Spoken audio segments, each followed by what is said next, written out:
Hey, it's Captain Mike over at fishyourassoff.com, and I'm just getting back from charter and we're fishing docks, and it made me think about this video.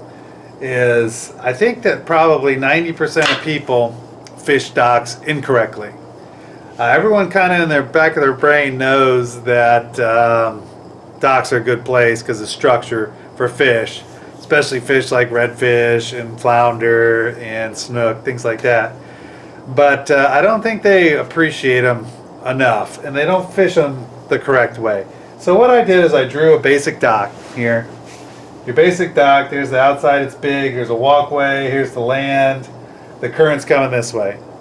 On the outside, it might be 6, 7, 8 feet deep out here, depending on part of tide. This part right here, this corner dock might be 4 or 5 feet, and then obviously as you get closer to the land, it gets shallower, so 3 feet, 2 feet, whatever. So first thing you don't want to do is fish it from the current side. You want to fish up current.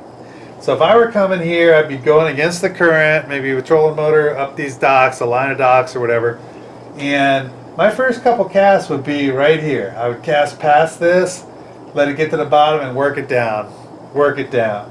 So all these X's are going to be your easy cast, and your dollar signs are your money casts. They're the ones you want to do last, okay? Because you don't want to spook the fish. If you go for a money cast right off the bat and gets hung up, and there's a high probability you're going to spook the dock. You're not going to catch anything there. So you try to pick any of these fish off that are outside here.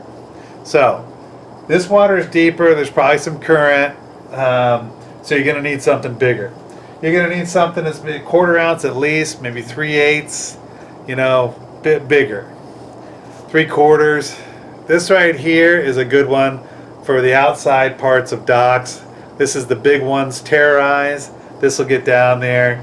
Another good choice is going to be like a flare hawk jig. Maybe a 1 ounce flare hawk jig, work that on the outside. These terrorize, I think they're 1/4 ounce. A lot of times that's enough to get you out there. They're a good, deeper structure type of lure to use when you're out there.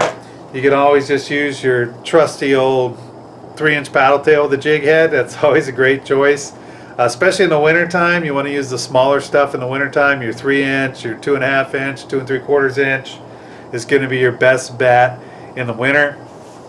And so you've done your cast here. Now you're just working the outside. You're casting.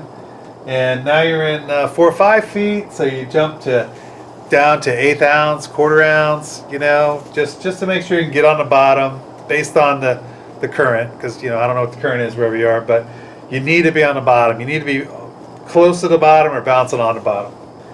So you do it and you work this whole side where all these X's are. All right. Once you get closer and you're in this 2 feet of water, that's when you want to flip over to finesse mode. At least I do. Finesse mode to me is a 3-inch DOA shrimp. Here's a 2.75 inch DOA shrimp. That's when I want my 16th ounce or 18th ounce DOA paddle tail. I'm talking winter now, so I'm going little. So you're downsizing. So out here you're getting the bottom. Up here you want to be more finesse so you're not spooking anything. In the hot months, you might want to switch up. You might go bigger. So that's like a 4 3/4 inch that I might pitch up in here on a 16th ounce or 1/8 ounce. I might even just do something like nose hook a 5.5 inch jerkbait like this and work it like a topwater. Might even want to take the weight out of this bait buster here and just work this as a topwater. So just going more finesse when you're up in here. You don't want to be throwing a big clunky, 3/8 ounce splash and all that when you're in this shallow water. Okay, so I think you get my point. You got to get to the bottom. You're probably going to want 3 different rods rigged up if you're going to just focus on docks, because you're going to want one for deep, one for kind of intermediate, and then one for super shallow. So you can just hit it, All right, switch instead of tying, hit it, and switch instead of tying, and hit it. Okay, so you hit the dock.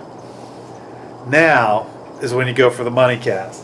Your money casts are going to be in the shallow. You're going to skip it underneath this dock and work it back through the pilings. Skip it, work it back, skip it, work it back, skip it, work it back. Over here, you're going to skip it up underneath, work it back, skip it up underneath, work it back. Over here, skip it underneath, work it back, skip it under here. When you're finishing up this dock, skip it under, skip it under, skip it under, move to the next dock.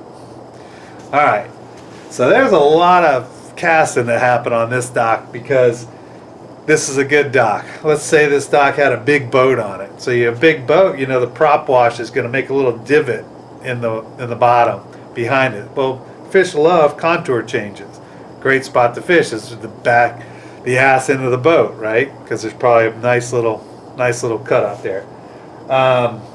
You want something with a cleaning table. If they have a cleaning table on it, chances are they throw their guts and everything right there, right? So it's probably chummed up for you maybe.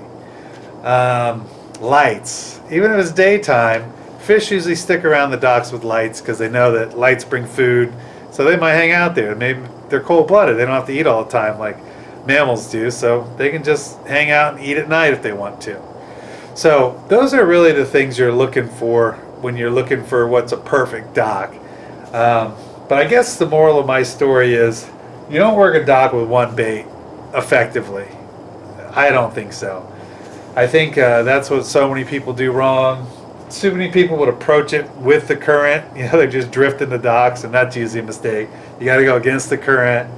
But it's the money cast. I think a lot of people will go for that money cast right off the bat, and if you get hooked up, you just spook the whole dock.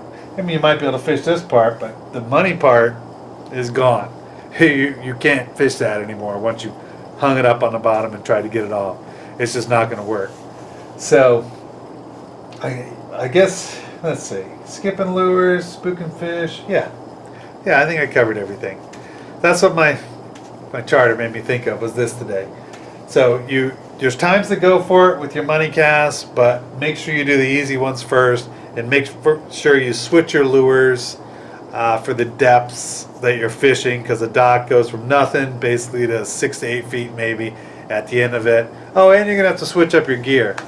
Yeah, so you know, if you're fishing the flats, you know, 2,500 with 8-pound braid on it's just fine. You know, you can catch a 40-inch snook out there and you can't wrap you around anything. You're in the middle of the flats if you're fishing potholes.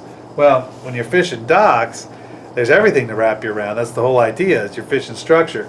So, you know, if you're normally fishing with something lighter like that, you might want a 4,000 series reel with maybe 20-pound braid on it, and a stiffer rod too, just so you can really dig those fish out of the docks.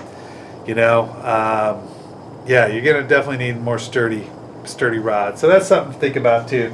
As you get up, and if you fish out this area, you can do your other ones if you fish that area too. Because there's plenty of times when the fish aren't at the dock; they're moving between docks. So I guess I should have put more X's everywhere, but this is a dock fishing story, so that's what you get. But if you have any questions, you know I did this on the fly just because I thought about it. So if I didn't cover anything, if you have any questions, or if I didn't say something you wanted me to talk about, just put it in the comments and I'll answer it eventually. I don't look at YouTube every second, but you know, give me a week or so and I'll get back with you. But that's it. That's how to fish a dock, in my opinion. So that's it. Till next time, we'll see you then. All right.